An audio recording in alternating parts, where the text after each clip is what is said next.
Hey guys, welcome back. So, I'm a pretty happy camper today. I was able to score this anvil. You can see the one I've been using. It's just one of those little Harbor Freight 55-pound cast iron anvil. The striking surface, if I have a misstrike or anything, I really dent it and stuff. I was able to find this old anvil today. My ex-sister-in-law ordered a Native American war hatchet from me because she's all Native American over there. You know, she got spears and dream catchers and badger skins and just all kinds of things on her wall.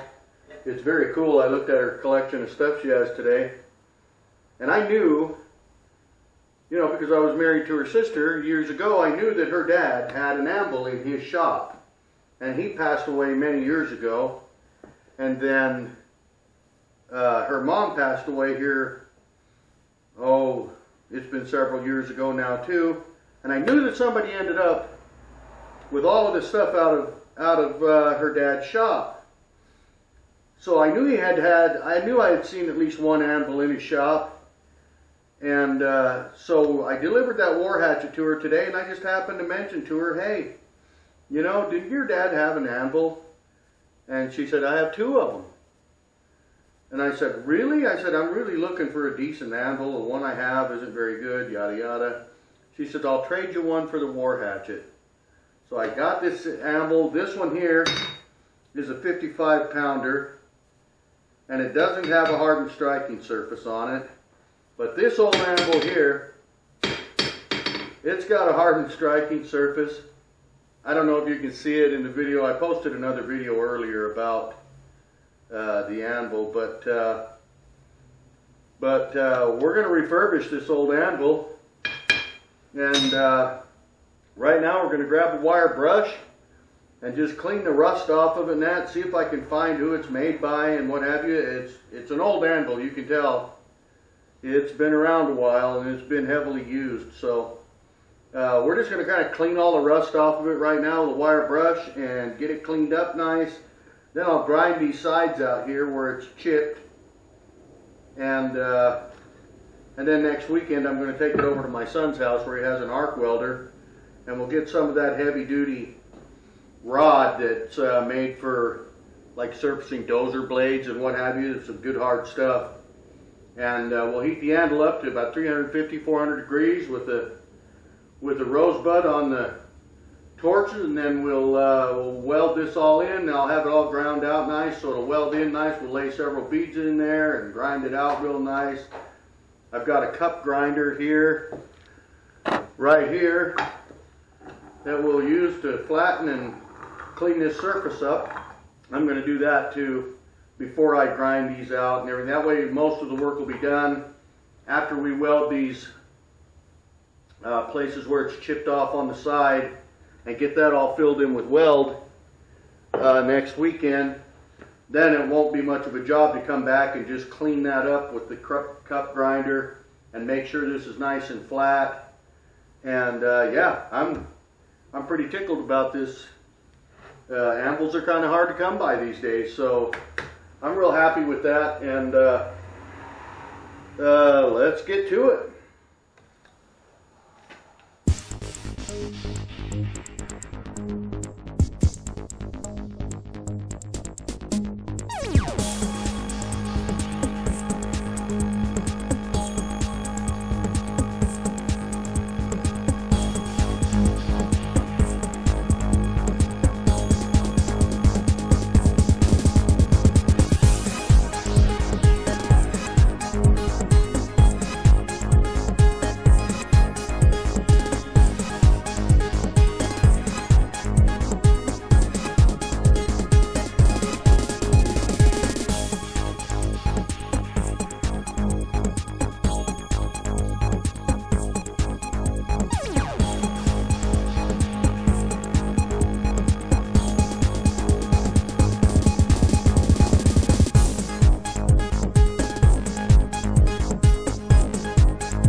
Wow.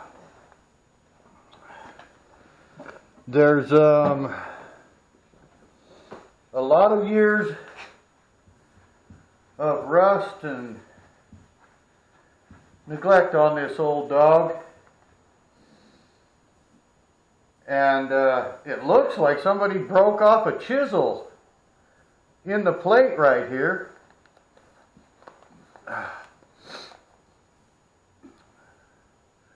Because that's not just a gouge in the anvil.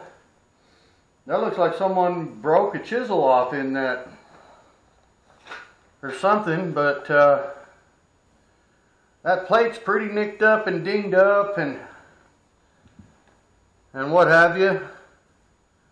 A lot of rust on this old dog. It's going to take some time to get this all cleaned up, but I'm pretty excited about it. It's definitely an old anvil, and I'm hoping that somewhere along the way in this process I can find something on it that says who made it, or you know, what brand it is, or where it came from, or what. With all the rust that's on the sides of it, though I can't see anything right now,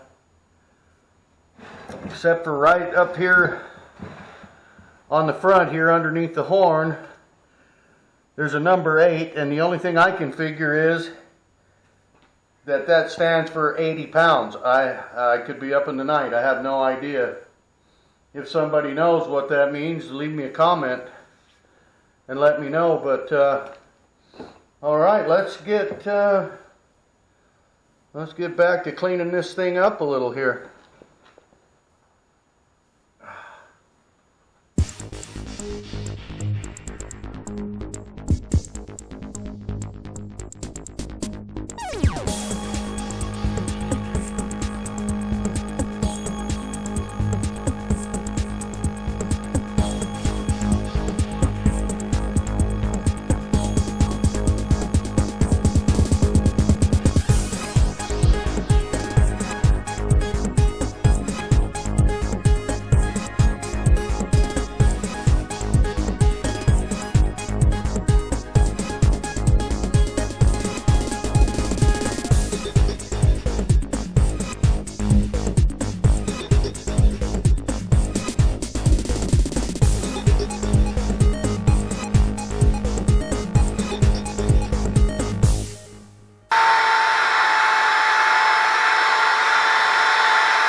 You know, now that I look at this, it looks like somebody at one time tried to run looks like somebody ran a bead right in here.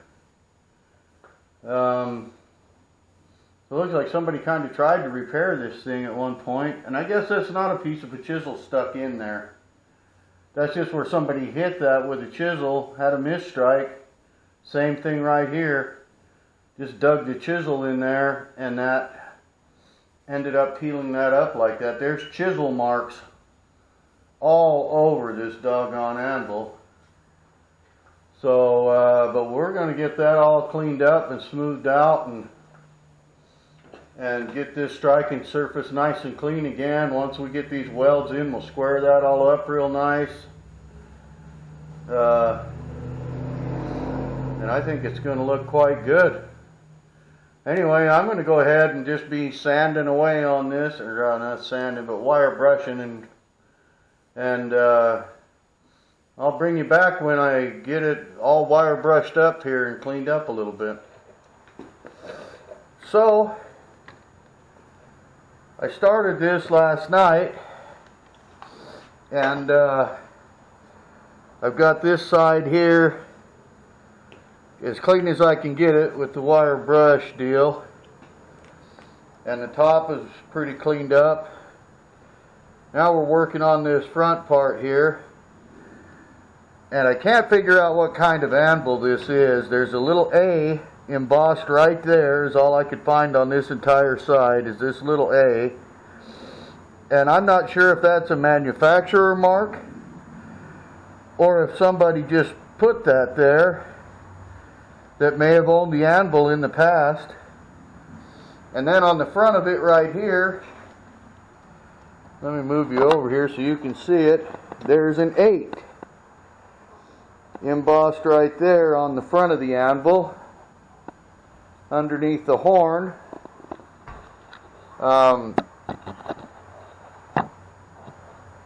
So I don't know what any of that means. I'm by no means an anvil expert. If someone out there is, I would appreciate any help in understanding what those things mean, or what trying to figure out the manufacturer of this anvil. So we're going to go ahead and work on this some more, trying to just knock all this heavy rust off of it and get it cleaned up. I may take my angle grinder and smooth up these sides a little better where it's all pitted and stuff. We'll see. I'm just wanting to knock the main rust off of it right now so that I'm able to actually, I'm trying to find any kind of maker's mark or anything. Like I say, that A right there is the only thing I've found so far. So let's work on this a little bit.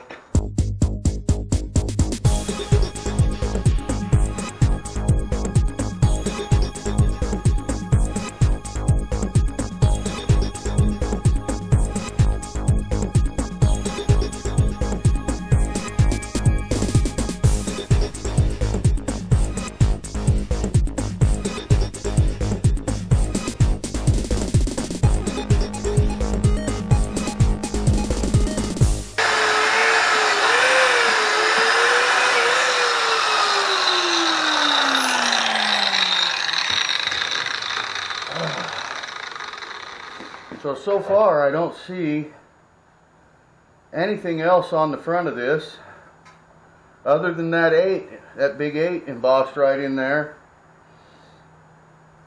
And since it's an 80-pound anvil, I thought that maybe that 8 may stand for 80, but you know, like I say, I am by no means an anvil expert. Actually, I really don't know a whole lot about anvils, other than I know that there are a few differences. Like this anvil here is a solid cast, I believe, because you can see a cast line that goes right down the middle of this anvil, front, back. So I think that's just a solid cast anvil. I know it doesn't have a hardened striking plate on it. It's just a cast iron plate. This anvil, however, you can see a line across here where it was made in different pieces. So you can see this line here where this base started out as a separate piece, and I'm even seeing a line run right up here a little bit, and then I know that this is a separate plate. I believe there's 2 separate plates here, because you can see this one here about a 1/2 inch wide, or 3/8. Then there's this one that's about a 1/4 inch, and then there's the top striking plate that looks to be about 1/8 of an inch thick. So this anvil wasn't just a solid cast anvil, you know. I think that the horn may have been a separate piece.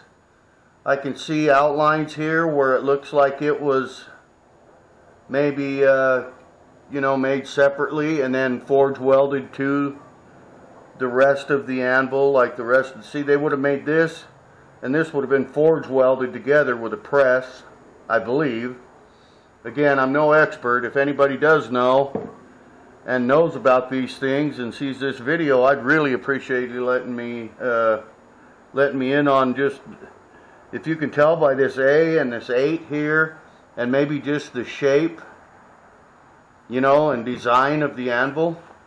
I'd really like to know who made this anvil and how old it is and what have you. It appears to be quite old, so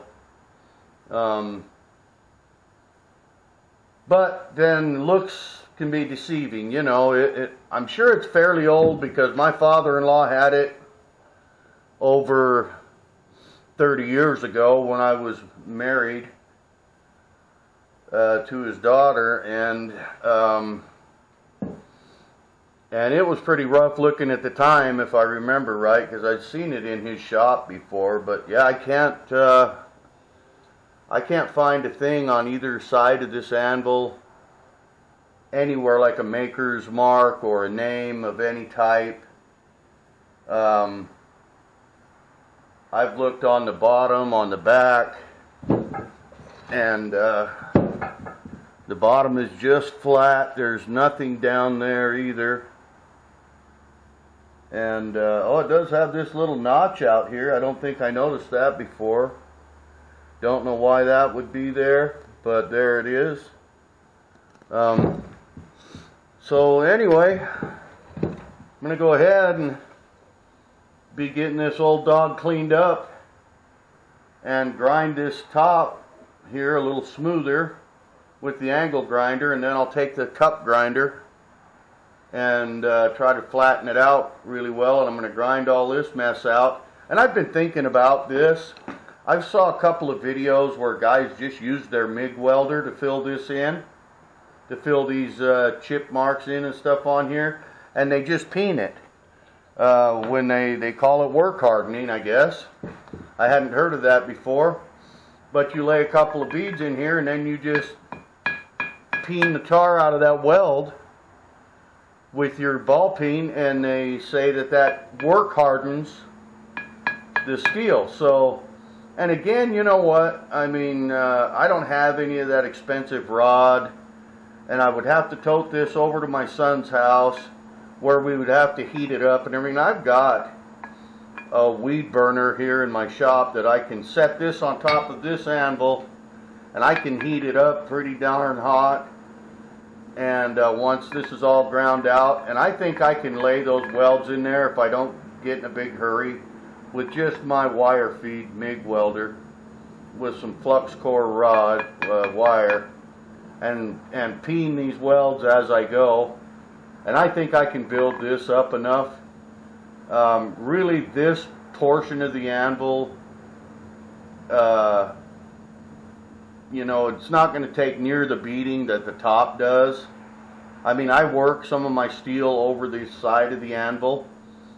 But on the other hand, if it ever does start to, you know, bevel off a little bit or something, I can always grind it out again and re-weld it again. But I don't think I'm going to go for any of that expensive rod and all of that on this. I think I'm just going to do my MIG welder and see how it turns out. Anyway, I'll finish getting this cleaned up, and I'll be back. Okay, so we've got our anvil pretty cleaned up here.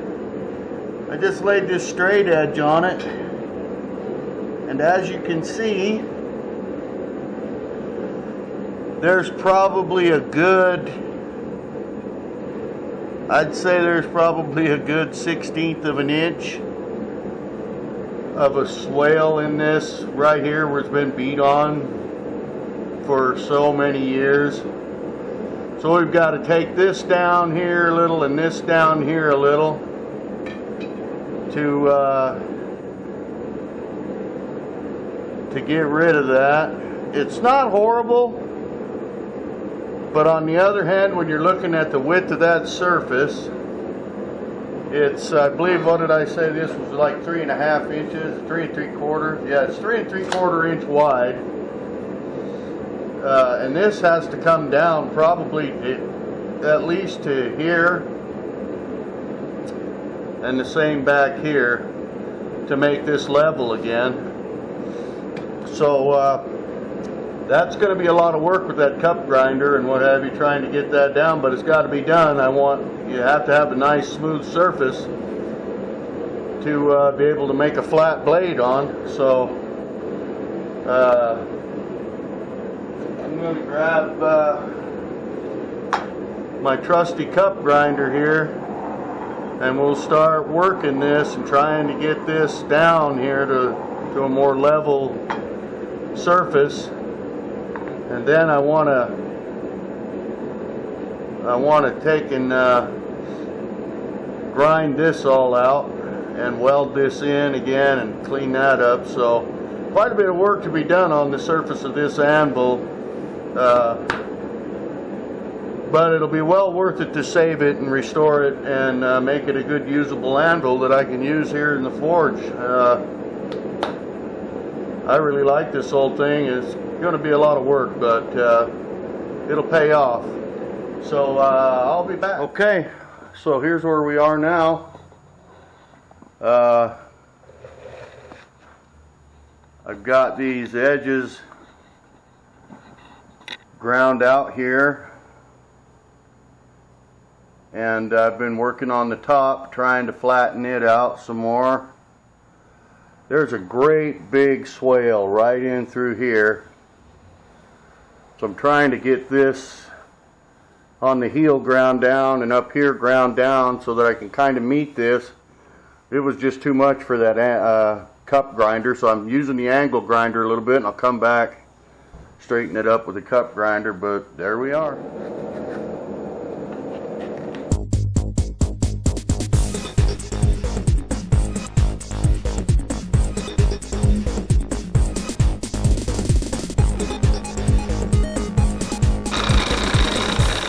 Oh, well, I've been grinding the day away on this thing, and I believe it's just about leveled up.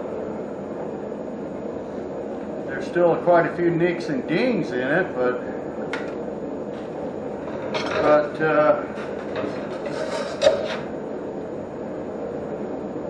we're so close on level on the top of this thing, it's not even funny.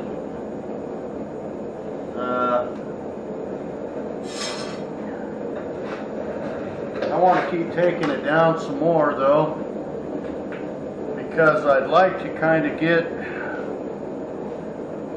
some of these, you know, chisel marks and crap out of the center of it there. But man, I'll tell you what, I put a little ferric chloride right here where I ground it out, and that's a hardened steel plate on the top of that, which is very nice. So this is a pretty well built anvil. I mean, it's requiring a little bit of work to get it back into shape, but she's really going to be nice when I'm done with it. I can't wait to use it. I mean, love this horn. Got a nice pointed horn on it that I can use, unlike this blunt, you know, football looking thing on that. I think this is going to make me a very nice anvil. I still want to get a larger one. I'd like to have about a 150 pounder, even maybe a 200 pound, but man, it's just ridiculous to find anvils anymore. You can see on this side here where I hit that little ferric chloride where I ground it out, ground all them chips and crap out of there, and you can see that it's a nice hardened striking plate on the top of that, which also makes it very hard to grind with my cup grinder here, but I'm telling you, it's coming along. It's a lot of work. It's a ton of work. My arms are like noodles right now, but I'm telling you, I really love this anvil. I can't wait to get it finished up and finish cleaning it up better. And there's quite a few hammer marks and chisel marks and gouges in this horn. I'll probably hit this horn and this cutting plate here with a angle grinder and just kind of clean a little of that up, but this top I want, you know, perfectly flat, and boy, it's just all but there. I could actually leave it as it is and make a nice flat knife blade on this thing, but the problem is there's so many little nicks and gouges in there, and some of those are fairly deep. I may just hit a couple of little spots in here, these deeper ones, with a MIG welder and grind it out. I mean, that little spot I don't think is really going to hurt too much on that surface. But overall, This top is smoothing up quite nicely and flat. I'm telling you, it's just about perfect now. I mean, it's so close that, I mean, for making, I wouldn't even worry about it. But I just want to take it a little more. I figure I put so much work into it already, I might as well just really go at it. You know, this corner over here is a little bit low still. This one here is leveling up nicely, and this corner is a little low where the pritchel hole is. I probably won't get that. To get to this, I'd have to grind this entire surface down to this level, and man, and this grinding cup doesn't really move steel like an angle grinder, you know, a grinder wheel does. It's actually made to do masonry, to smooth up like granite and stuff like that. And I've got a piece of a paver, a concrete paver down here on my garage floor behind me. And every now and then I've noticed I have to take this thing and I'll run it back and forth on that concrete paver a little bit, and then it'll start grinding a lot better again. It kind of, I don't know if it's got, like, you know, it's molded and everything, so it's got some type of glue in it. And after grinding for so long, it'll kind of get to where I'm not getting a lot of sparks off of it and that. And I'll take it down there and run it back and forth on that little concrete paver, a piece of paver I have there. And then it seems to grind really well again for a little while. So, all right, well, I'm going to get back to it. I may cut this video off here and go ahead and call it part 1 of refurbishing my anvil, but because I don't want it to get too long, but and then I'll come back when we're a little farther along. So, well, all right, sports fans, I've pretty much spent the better part of the day down there, or at least the afternoon, grinding on that anvil, and I'm telling you, my arms and my hands are so sore and just ripped from, you know, from that angle grinder. But I knew it was going to be a lot of work going into it, and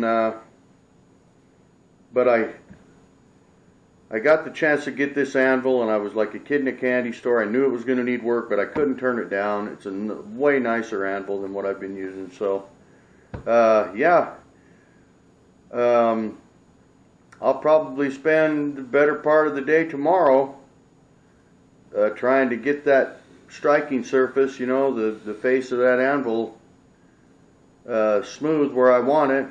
Of course, I still have to go in and weld those edges where I ground it out and everything, and I'll have to make sure. But if I have the major, you know, the major part of the resurfacing done, then it's just left to grind out, you know, around those edges, and that won't be too tough. So, all right, we'll call this video, we'll call this part 1 of refurbishing my anvil, and I'll probably make some more video tomorrow while I'm trying to finish that top up and that. And I know I said I was going to MIG weld that in with my MIG welder. I don't know, I may try it, a little part of it, and see how it works out.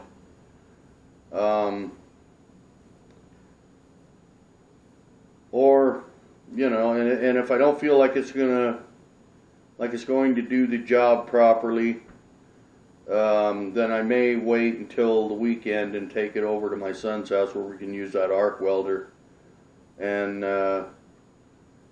go ahead and buy some of that expensive hard facing rod, you know, or whatever they call it. I know it's a type of rod that they use like on the corner bits of a dozer blade, or to rebuild up the cutting edge of a dozer blade or a grater blade. And it's good hard stuff, but I think it's pretty expensive too. But when you consider that I traded a war hatchet for an anvil that I should have probably paid, you know, 240, 50 bucks for. I guess I can afford to buy some rods. So that's where we're at. And as always, I really appreciate you watching and tuning into my channel. Please hit that like button, and if you like what you see and you like the content I do, you never know what we're going to do. I may be making a blade one day and a pair of tongs the next, or I may, you know, be refurbishing an anvil, or I may be making a tool of some kind, or you know, you never know what's going to happen in my shop. So, so thank you so much for watching and joining me in the shop today, and a little bit last night, the first part of this video. So we'll see you on the next one.